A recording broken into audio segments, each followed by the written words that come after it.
Hey guys, welcome back to Clownfish TV. This is Neon. I am here with Geeky Sparkles. Hello. It's time for another daily dose of dismal Disney. This one's kind of disturbing Disney. Disturbing Disney? Yeah. Yeah, so they're talking about, using, as I understand, Geeky's gonna have to believe this one, but they're talking about using Disney's data to create an experimental lifestyle platform. Like, this is what Disney's Meta, they were kind of talking about. Yeah, it is like their Metaverse that they were doing.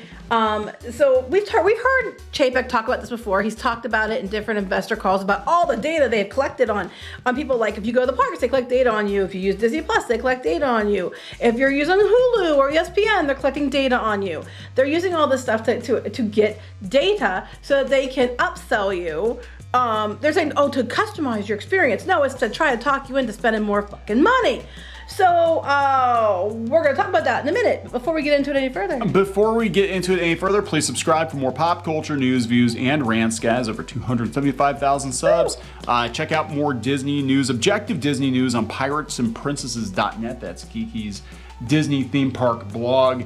And let's talk about this, because we've said before and people were kind of surprised, but the purpose of the Magic Bands, the original purpose was actually to track you all over the park, so they know exactly where you go, where you eat, what your patterns are, where you pee, where you poop. Yeah, basically. Hopefully not in the streets. Basically, they know exactly where you are. Now, part of it, they can track you because there's, for security reasons, but most of it is because they want to know everything you buy, where you stay, how much you average on a trip, how many trips you make. They want to know everything they can about you so that they can customize. Stalk you. Basically, yeah, it's all about stalking. Customize better experiences, which basically means get you to spend more money. So now they're going to this experimental lifestyle platform, is what he's calling Disney of the future. Metaverse. With their Metaverse, thing. He's talking about how they split the company, into two parts. One's more of like a digital, one's more like, actual in person, and they're going to try to merge them. They talk about how they have meetings with KK and everybody about it, which we'll get to in a minute. Well, that was on a different article. I'll just talk about the main points first. So they're basically like, here's what he said. We call it next gen storytelling. I call it creeping on people, stalking people, and trying to get them to give you money. Yeah. We tend not to use the M word too often because it has a lot of hair on it. That sounds nasty. Like his face? I was say it's not his head. But yes, Disney Plus will not just be a movie service platform, but it's going to become an experimental lifestyle platform. What? A platform for the whole company to embody both the physical things that you might be able to experience in a theme park, but also the digital experiences you can get through media. Okay, yeah. So we can experience like bad touch from a cast member virtually? I don't know, bitch. I mean, no. So then they're asking, well, how? What is like experimental lifestyle platform? How is this going to happen? And he went on. Okay. So we wish every person would have the opportunity to come to our parks. I'm sure you do, Bob. That'd be a lot of money. But we realize that's not a reality for some people, or they just don't give a shit. In order to reach the 90% of people that will never be able to get to Disney Park, we have before us an opportunity to monetize those people. I mean, to turn what was a movie service platform into an experimental platform and give them the ability to ride Haunted Mansion from a virtual standpoint. The experimental platform of tomorrow. That's right. I was thinking it when I read this. Why build parks when you can just make virtual parks and charge people the same amount of money to visit those? And you can't come. That's okay. You can go do a virtual ride through the Haunted Mansion. And they're talking about how, he's joking, about people getting off the ride to go see what's going on. Well, then they could take you off the ride and, you could be able to get off the ride virtually and go behind the scenes to see how things work. And I'm like, would you actually be able to see how things work? Or would it be like any other Disney live stream they do? Have you ever seen one of the Disney live streams? Like, we're live streaming the parade. Half of the footage is just these people that are the hosts talking at you, so you miss the whole thing anyway. And then you get like, we're going to do a ride through this ride. And then they have people keep talking at you. Oh my God. I was so mad when they had they did a live stream of the Main Street Electrical Parade. It was like the last Main Street Electrical Parade. And they had the talking heads come on. Mm-hmm. And I'm like, I just want to see the floats. Yeah, I don't want to see these people. And you know damn well they're not going to leave it at that. It'll be a whole opportunity to there'll be ads popping up in the corner. Or they'll have crazy new technology with AI to see what you watch and what you buy and how you shop. So that they'll, when you're watching a movie, all the things that you're interested in buying will pop up on the screen. Buy this now. Click this link. Just like Hulu. Yeah. Just like Hulu currently, I'm you pause telling you. it and there's ads up there for like Taco Bell and stuff. It's crazy. So basically, when there are people are making money on POV ride-throughs and people breaking into the parks, so they're like, why can't we cash in on that too? So that's that. But here's where it gets extra creepy. If you want to go down more, okay. So they're saying about, so is this like something for the Oculus, or is it more than that? It's more than that. This is where it gets creepy. Do you want to read it? You can if you want to. They're going to beam it directly into your brain? No, if they could, they would. Here's what Chapek said.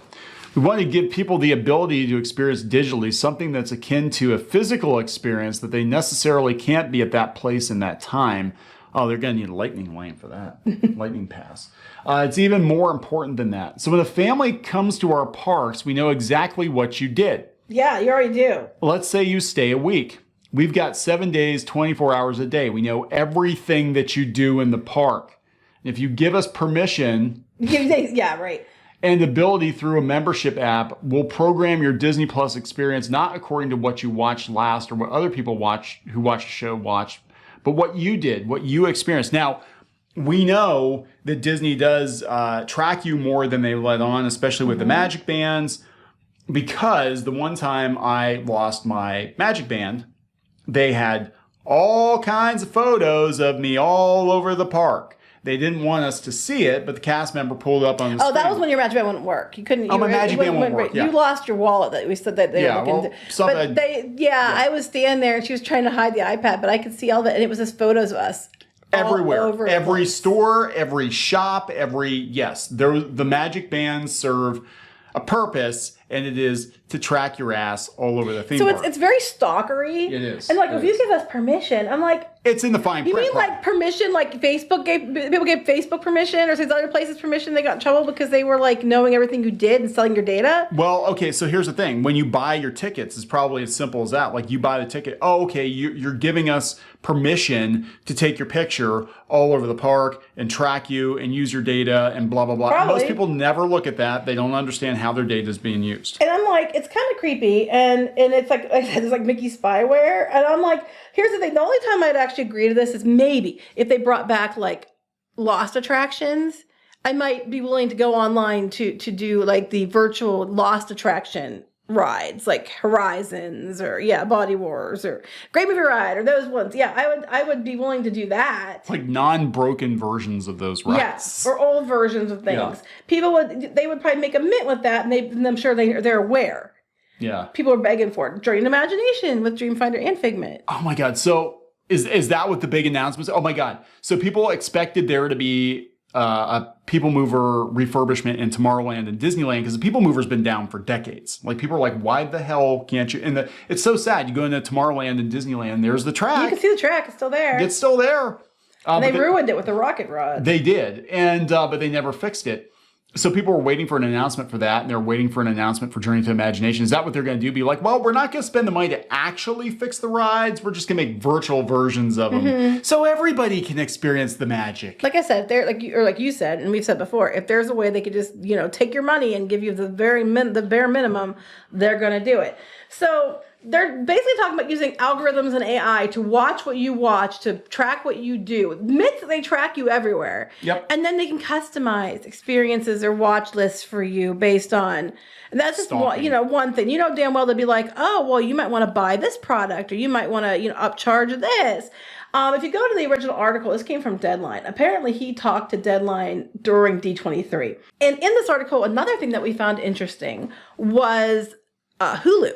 Yeah. And we've joked before about how Disney is probably going to roll everything into Disney I Plus. wasn't joking. And I know we weren't joking, but there are some comments that were made that makes it sound like that's exactly what they're planning.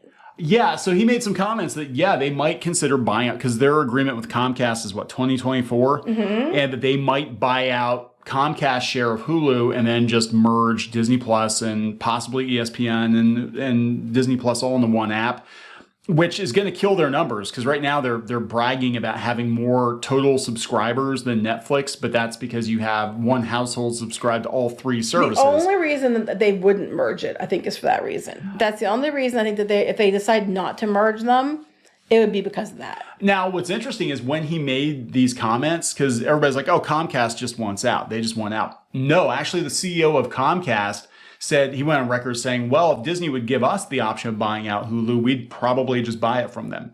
So Well, they're not going to. I don't think they're going to. They have Peacock. Peacock's doing really well. And Disney needs Hulu. They need Hulu because they need those numbers. But everything is in place. They're obviously going to merge them at some point. I'm trying to find the exact quote where they're talking about it. Yeah, so here, like, it was in this Combat.com article that was from the same kind of stuff. But they're talking about, with regards to Hulu, he told investors, I do believe that we have full ownership of Hulu to integrate with Disney Plus.